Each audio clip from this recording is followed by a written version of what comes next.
Hi, మళ్ళీ ఇంకో కథ చెప్పాలనుకుంటున్నాను. కథ పేరు నేనే గొప్ప. రామాపురంలో రైతు వద్ద ఒక నెమలి ఉండేది. అది రోజు నాట్యం చేసేది. దాని నాట్యాన్ని చూసి రామాపురంతో పాటు చుట్టుపక్కల గ్రామంలో ప్రజలు ఆనందించేవారు. ప్రతిరోజు ఈ తంతును గమనిస్తున్న ఒక కోడి పుంజుకు ఈర్ష్య పుట్టింది.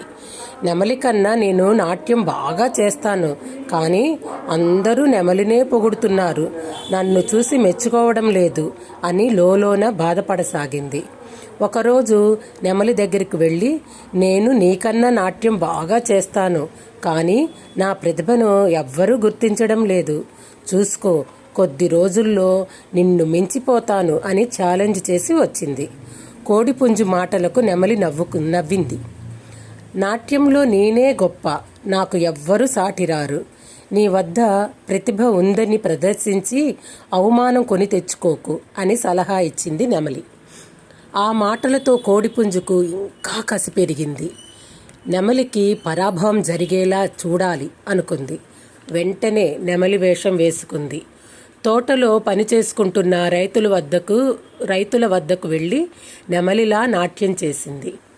వింతగా ఉన్న దాని నాట్యాన్ని చూసి, ఇది నెమలి నాట్యంలా లేదే అని సందేహంతో ఆలోచనలో పడిన మనుషులను చూసి కోడిపుంజుకు కోపం కట్టలు తెంచుకుంది.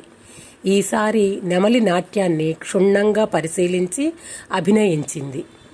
మరుసటి రోజు నుంచి అచ్చం నెమలిలా నాట్యం చేయసాగింది కోడిపుంజు. దాని నాట్యం చూసేందుకు మనుషులు తరలి రాసాగారు. అప్పుడు కోడిపుంజు, చూసావా, నీకన్నా నేను నాట్యం బాగా చేయగలను. అందరూ నా నాట్యాన్ని కన్నార్పకుండా చూస్తున్నారు.